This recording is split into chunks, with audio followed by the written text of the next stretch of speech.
천사와 악마의 만남, 리빙스턴과 헨리 스탠리. 7. 자로 재서 분할한 아프리카. 콩고에서 벨기에가 엄청난 부를 축적했다는 소식이 전해지자 유럽 열강은 앞을 다투어 탐험가를 후원하여 아프리카의 미개척지 진출을 서둘렀다. 아프리카는 불과 15년 만에 서구 열강의 식민지 혹은 보호령이 되었다. 프랑스는 사하라 사막을 중심으로 아프리카 서부, 북부, 중부 일대를 장악했고, 벨기에는 콩고, 이탈리아는 트리폴리와 리비아, 독일은 카메룬과 토고를 손에 넣었다. 아프리카 대륙에 남은 독립국은 에티오피아와 라이베리아뿐이었다. 아프리카 지도를 보면 나라 간의 국경선이 다른 대륙과는 달리 일직선으로 곧게 그려져 있는 것을 발견할 수 있다. 이는 유럽 열강들이 아프리카를 분할하면서 정복국의 편의에 따라 마음대로 경계선을 그었기 때문이다. 이에 따라 아프리카 원주민의 삶은 처참하게 파괴되었는데 이는 열강들의 아프리카 분할 때문이다. 아프리카 분할은 유럽 몇몇 열강들이 아프리카에 침략하여 제1차 세계대전이 있었던 1914년까지 식민지로 분할된 사건을 말한다. 19세기 말 유럽의 열강들은 세계 각지에 대한 식민지 경쟁에 나섰는데 아프리카 역시 주대상이었다. 특히 1884년에서 1885년에 걸쳐 열린 베를린 회의는 영국, 프랑스, 독일의 아프리카 분할과 벨기에의 콩고에 대한 식민 침략을 정당화했다. 15세기 유럽 대항해 시대의 탐험가 바르톨로뮤 디아스의 희망봉 탐험과 바스쿠 다 가마의 인도 항로 개척이 있었다. 이 당시 아프리카에는 이페, 에티오피아 제국, 만딩고 제국, 송가이 제국, 다호메이, 콩고 왕국, 모노모타바 왕국, 모르누 왕국과 같은 여러 나라들이 있었다. 그러나 유럽인들은 아프리카를 미개척의 황무지와 야만의 땅으로 보았고 이러한 의미에서 검은 대륙이란 이름을 붙였다. 대항해 시대 이후 아프리카의 서해안 항로를 따라 유럽인들이 건설한 여러 항구들을 중심으로 식민지화가 시작되었는데 아프리카 서해안에 붙여졌던 상하해안, 황금해안, 노예해안 등의 이름이 붙여졌다. 당시 유럽인들이 아프리카에서 무엇을 가져갔는지를 잘 보여준다. 그러나 아프리카는 거대한 대륙이지만 오지 중 오지인데다 풍토병 등이 있어 유럽인들이 접근하기 어려운 곳인데 데이비드 리빙스턴 등이 아프리카를 관통하여 인간이 들어갈 수도 있다는 여지를 보인 것이다. 리빙스턴이 웨스트민스터 사원에 매장될 수 있는 요인 중 하나인데 결론을 말하면 리빙스턴이 스탠리에게 준 지도는 결국 유럽의 아프리카 침탈의 수단이 되었다. 물론 아프리카의 식민지는 이보다 반세기를 거슬러 올라간다. 1830년대에 이미 프랑스가 알제리를 자국의 식민지로 만들었고 영국은 나폴레옹 전쟁의 결과로 케이프타운을 점령하였다.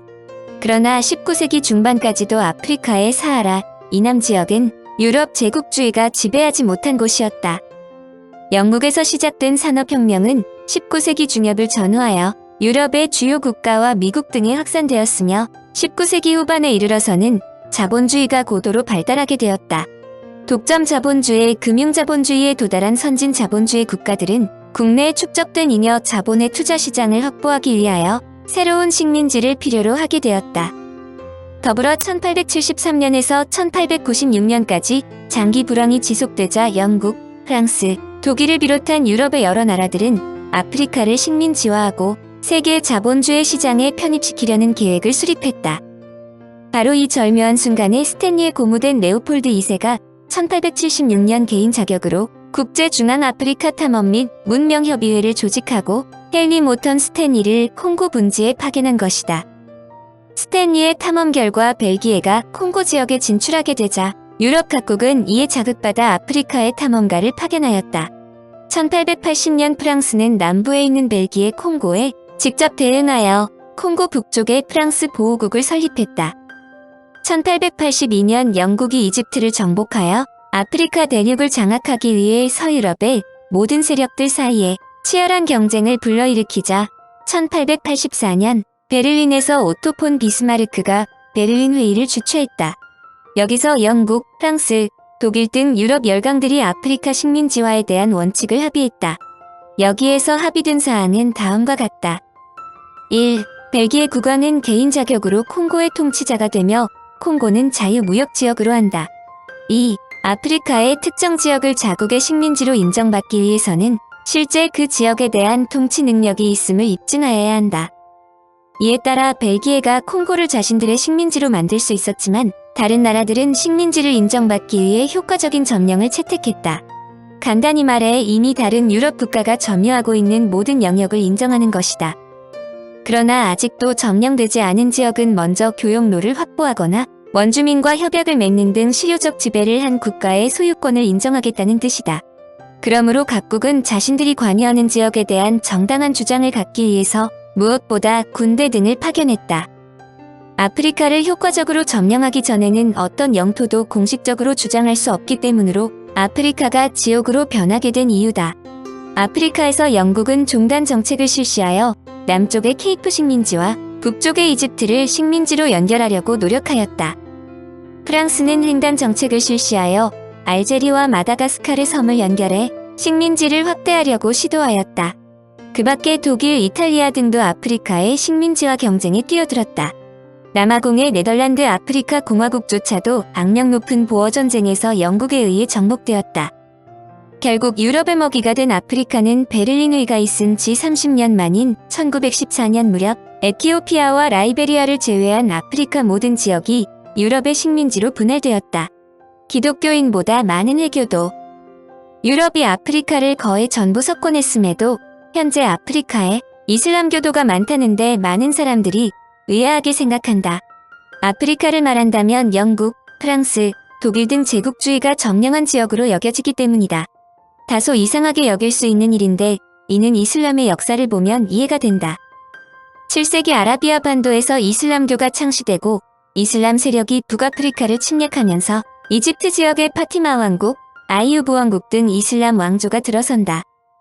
이슬람교가 사하라 사막을 넘어 블랙아프리카까지 퍼지기 시작한 것은 11세기 무렵으로 평화적인 포교활동과 지하드, 그리고 북아프리카와 블랙아프리카와의 교역활동에 힘입어 널리 전파되었다. 이슬람교의 블랙아프리카로의 확대 과정은 19세기 말에 시작된 열강의 아프리카 식민지 분할기에도 계속되었다. 상술이 좋은 이슬람 상인들은 사하라 사막을 건너 지중해와 서아프리카를 잇는 교역로를 개척했는데 아프리카 서부에서 무역과 금광으로 번영했던 아프리카의 말리 왕국, 송하이 왕국 등이 모두 이슬람 문화 영향을 받았다. 또 인도양과 통하는 동부 아프리카 해안가에는 아랍 상인들이 무역거점 기지로 삼은 도시들이 번성했다.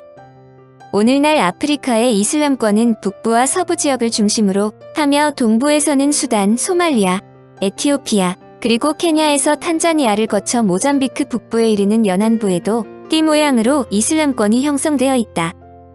위키백과에 의하면 아프리카의 이슬람교도의 총수는 1981년 기준으로 1억 4,574만 명으로 그 가운데 반수가 북아프리카, 4분의 1이 서아프리카, 나머지 4분의 1이 동부 및 중앙아프리카에 각각 거주하고 있다. 반면에 기독교인은 총 1억 3,091만 명으로 개신교가 약 6,978만 명, 가톨릭이 약 4,802만 명, 동방 정교회계 및 기타가 약 1,310만 명으로 회교도보다 적은 숫자다. 기독교인의 분포 지역은 대체로 이슬람교도의 분포 지역에서 벗어난 블랙아프리카가 중심이다. 블랙아프리카는 사하라 남쪽에 위치한 아프리카 국가들을 가리키는 말이다. 이 지역은 아랍 세계의 일부인 북아프리카와 대비되는데 그곳의 흑인 인구와 관련하여 블랙아프리카로 부른다. 스탠리의 탁. 학자들은 지구상에 태어난 인간 중에서 가장 사악한 인물 중 한 명으로 스탠리를 꼽는다.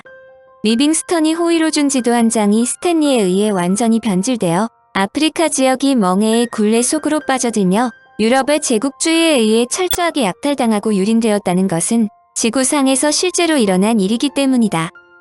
더욱이 그런 고통이 지금도 이들 지역에서 진행 중이라는 점이다. 특히 스탠리에 의해 촉발된 아프리카 식민지는 아프리카로부터 자신들이 필요한 것만을 수탈하는 장소로만 여겼기 때문에 아프리카인들에 대한 어떠한 혜택이나 자산이 돌아가지 않았다. 일부 유럽인들은 아프리카인들이 원래 야만인으로 살아왔으므로 그들에게 문명을 이식하여 야만적인 행동을 파괴하는 것이 도움이 되지 않는다고 주장했다. 아프리카인들이 갖고 있는 영토에서 나오는 재산을 수탈하는 것이 문제가 될 리 없다는 것이다.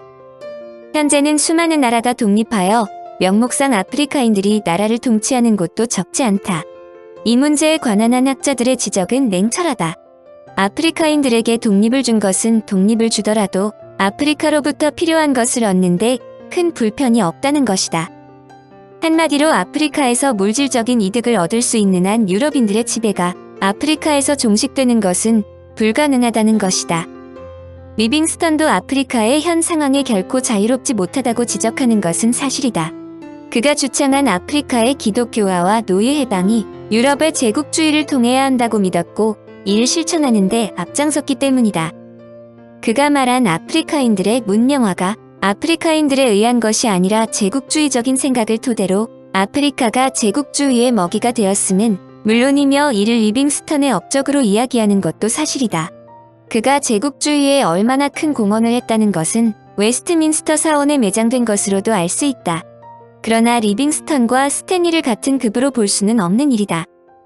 학자들이 아프리카에 관한 한 아프리카의 현재와 같은 상황을 만들게 된 근원적인 씨앗은 스탠리와 레오폴드 2세로부터 시작되었다고 단언하여 말한다. 그런데 스탠리는 전제 군주도 아니고 권력자도 아닌 한 사업가에 지나지 않았다.